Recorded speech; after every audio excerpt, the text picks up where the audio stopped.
Notre générique qu'on aime tant, Laurent Ganassia. Bon voyage sur Bon une voyage. petite musique d'Écosse. Et non, on ne part pas en Écosse. À vrai dire, on part nulle part. C'est vrai que pour l'instant, c'est un peu difficile. C'est un peu dur, mais plein de nouvelles quand même d'Israël. Les voyants Plein. sont au vert. Oui. Voilà, c'est ce qui est intéressant, c'est ce qui est enthousiasmant et c'est ce qui est prometteur, après tout.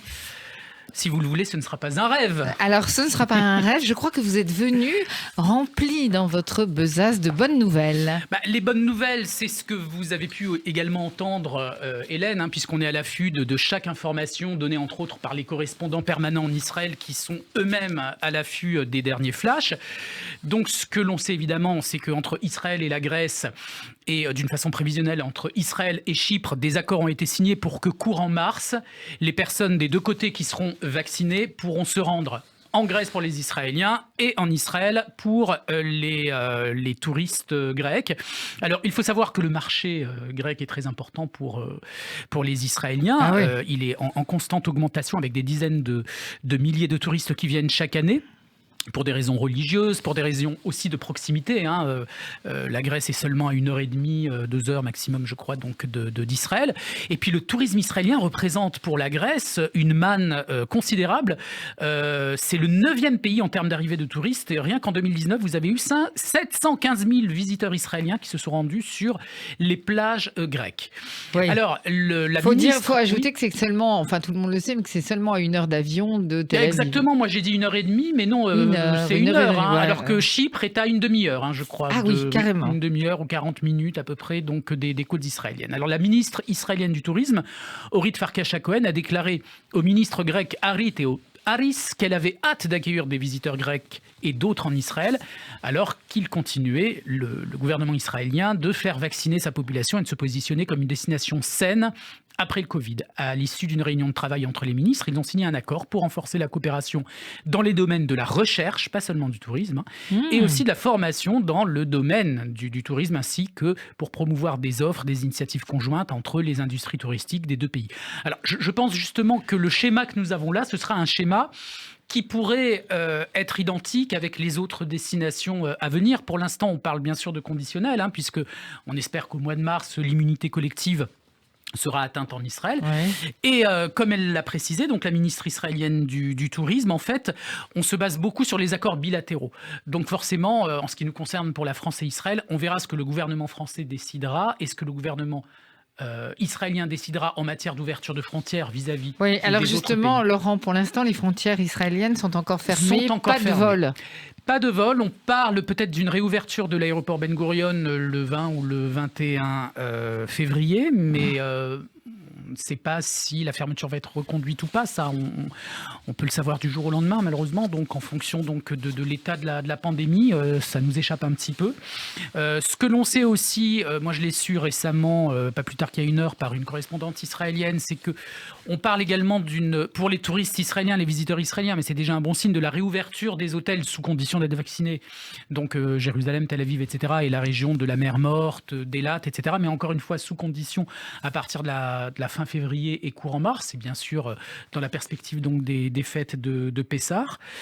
Voilà, quoi qu'il en soit, il faut quand même attendre l'annonce d'une immunité collective. Je crois que ça va être véritablement le fer de lance des nouvelles prises de décision concrètes et pérennes qui assureront justement une lisibilité quant à la reprise du tourisme vers Israël, puisque pour l'instant, ça reste quand même suspendu à l'état de la pandémie et il y a beaucoup de conditionnels.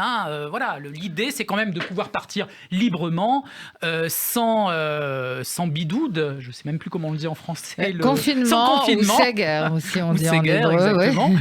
Et puis, voilà, avec l'assurance, de toute façon, la certificat, le fameux passeport vaccinal qu'on évoquait, être sûr d'être vacciné.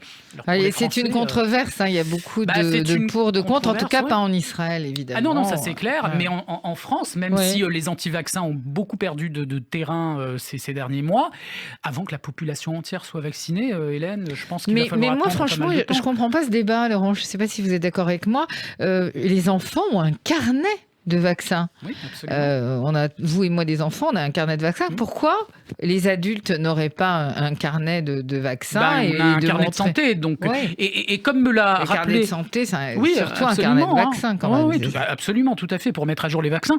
Alors c'est vrai que beaucoup disaient, vous vous rendez compte, il va peut-être falloir faire des rappels chaque année à cause des variants, mais comme me l'a confirmé une agence de voyage très intelligemment, c'est vrai que les nombreux touristes qui partent en Afrique, en Asie ou dans certains pays, pour ne pas dire une grande partie des pays du globe, qui nécessitent une vaccination contre la malaria, contre plein de choses. Ils ne se posent pas de questions, ils montrent leur certificat de vaccination.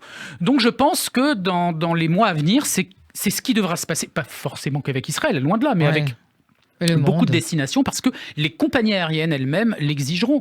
Donc on va forcément vers un passeport vaccinal, et en tout cas, avec ces variants qui ont l'air quand même d'être assez tenaces, une mise à jour peut-être chaque année, chaque 18 mois, donc de la vaccination anti-Covid pour chaque citoyen du monde qui voudra être libre de se déplacer comme bon lui semble. Alors Laurent, le pays va se déconfiner peu à peu. Déjà, je vois qu'il y a des soubresauts. J'ai vu la taillellette.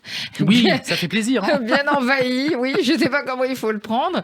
Alors peut-être que le tourisme, comme on dit, local va reprendre. En tout cas, les Israéliens sont très friands. Qui va au kibbutz, qui va dans le nord de la Galilée, etc. Exactement. Pour l'instant, c'est le kibbutz local. Et justement, je crois que le marathon de Tel Aviv 2021 s'est fait dans une manière un peu spéciale.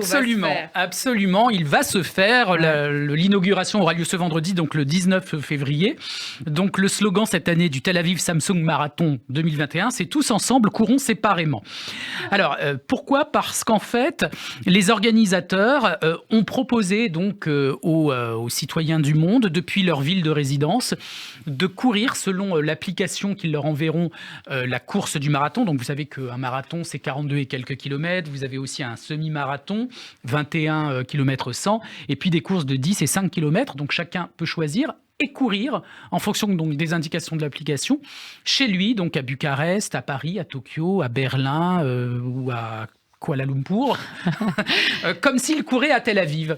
Et il y aura donc des récompenses, il y aura donc ce que le ministère du Tourisme a essayé de faire, et puis surtout avec la mairie de Tel Aviv et les organisateurs du marathon, c'est de solliciter des Instagrammeurs, des YouTubeurs, des influenceurs, comme on dit, pour leur demander de relayer l'information, de faire des stories, de pouvoir en parler autour d'eux et surtout sur leurs applications, pour pouvoir mettre en avant ce concept, en fait, qui permet de maintenir quand même un marathon physique, et pas seulement virtuel à travers un écran, mais véritablement courir, en espérant, puisqu'il y a aussi des possibilités pour eux de gagner, en fonction des photos qu'ils enverront, il y aura un genre de concours, et ils pourront gagner peut-être des billets aller-retour en Israël, avec la possibilité d'une entrée donc gratuite pour le marathon 2022, qui, on l'espère évidemment, se tiendra donc en réel. Vous voyez comme quoi, finalement, les Israéliens innovent, et pas seulement derrière un écran, également donc en demandant aux gens de participer symboliquement et concrètement donc à ce challenge. Laurent, il faut se réinventer tous les jours. Mais exactement, il faut savoir se réinventer.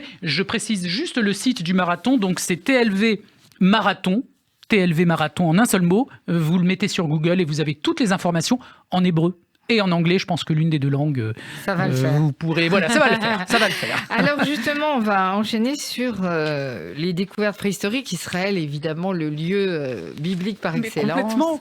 Et tous les jours, on en apprend des nouvelles. Mais c'est ça, Hélène, qui est quand même assez surprenant, parce qu'on présente toujours Israël comme un pays résolument tourné vers l'avenir, les startups, etc., mais qui prend ses racines dans le passé historique, biblique, antique, etc. Mais là, on a carrément un passé préhistorique.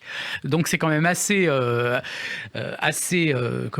singulier, puisqu'on a découvert en fait un message qui date de 120 000 ans. Vous voyez, on a l'habitude de dire à tes 120 ans ou à 120 ans. Alors là, 120 000 ans, vous voyez, comme quoi. Alors en fait, ce sont des chercheurs français et israéliens qui ont découvert donc des messages préhistoriques sur des os apparemment donc d'animaux et des gravures millénaires, et qui constitue en fait une des preuves parmi les plus anciennes de l'utilisation humaine de symboles. C'est une découverte donc récente par des chercheurs de l'Université hébraïque de Jérusalem, de l'Université de Haïfa, aux côtés d'une équipe du Centre national de la recherche scientifique en France, et qui a mis au jour des preuves de ce qui pourrait être la première utilisation connue de symboles. Et ces symboles ont été trouvés sur un fragment d'os dans la région donc, de Ramleh, qui, je le rappelle, est à peu près à une vingtaine de kilomètres au sud-est de Tel Aviv, donc dans le centre d'Israël, et serait vieux donc d'environ, d'après les experts, 120 000 ans.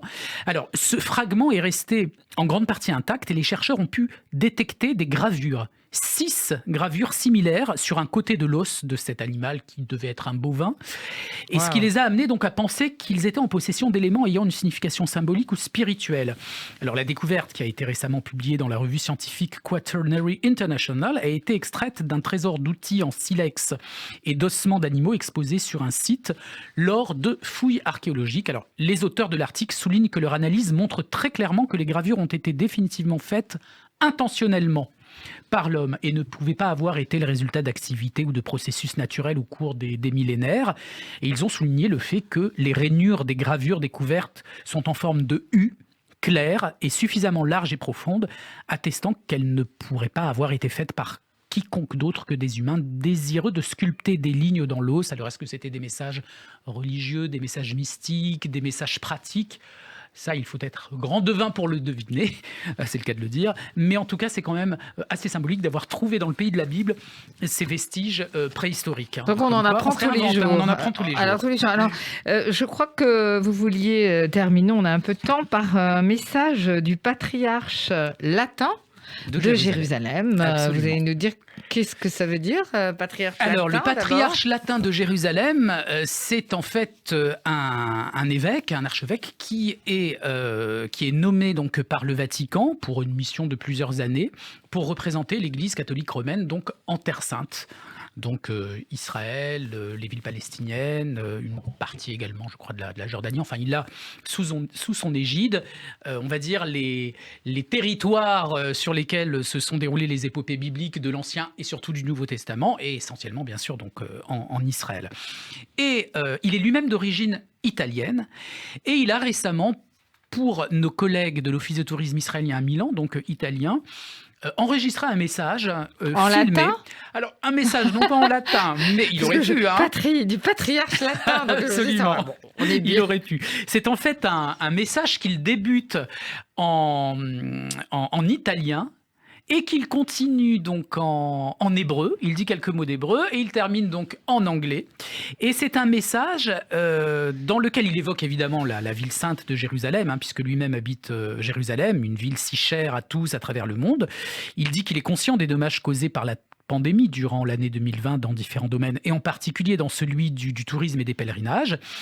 Et Monseigneur Pier Battista Pizzaballa, puisque c'est son nom, se montre toutefois optimiste quant à un possible retour des pèlerins courant 2021.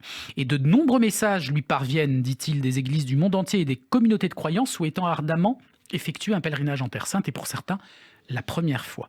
Et le patriarche latin, donc, invite et encourage chacun à se rapprocher de son église afin de se tenir prêt pour ce moment tant espéré par d'innombrables croyants à travers le monde. Alors pourquoi c'est important, Hélène, vous pouvez me dire, non, mais Israël vit aussi beaucoup du tourisme catholique, chrétien, bien sûr. Et pourquoi aussi c'est important, même d'un point de vue émotionnel, c'est que, d'abord, comme vous le précisez vous-même, le pèlerinage chrétien, que ce soit catholique, évangélique, protestant ou autre, mais surtout catholique, a énormément progressé ces dernières années, mais c'est un pèlerinage qui, d'une façon générale, est très encadré en France par des diocèses, donc les communautés catholiques qui, en fait, rassemblent donc leurs fidèles et leur proposent donc un pèlerinage en Terre Sainte, accompagné souvent par un prêtre, avec évidemment un itinéraire à Bible ouverte, très organisé et très commenté. Et pour certains d'entre eux, c'est le voyage d'une vie.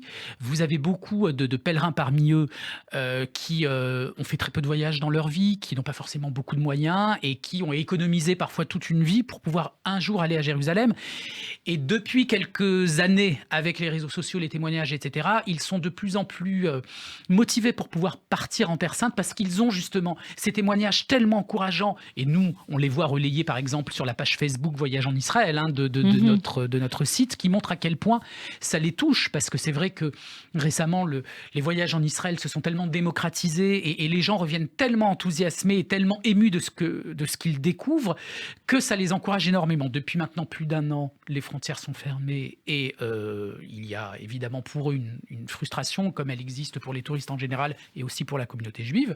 Et c'est pour ça que ce message assez optimiste du patriarche latin de Jérusalem, qui sait quand même de quoi il parle, puisqu'il est aussi en contact régulier avec les autorités, a quelque chose à la fois d'optimiste et d'encourageant.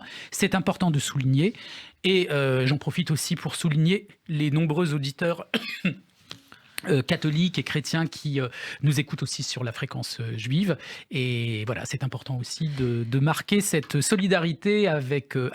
Laurent, merci beaucoup pour votre enthousiasme et votre ferveur, pas chrétienne, mais enfin comme qui est là. Évidemment, on se retrouve le mois prochain avec des très bonnes nouvelles. C'est ce que j'allais vous dire, j'espère vraiment vous le dire d'une façon concrète. Regardez comme c'est beau cette musique de générique, on part en Écosse, là c'est magnifique. Et oui Hélène, Canal+ a mis les gros moyens pour nous raconter une période sombre de notre histoire, même si on appelle ça la Belle Époque. Nonobstant,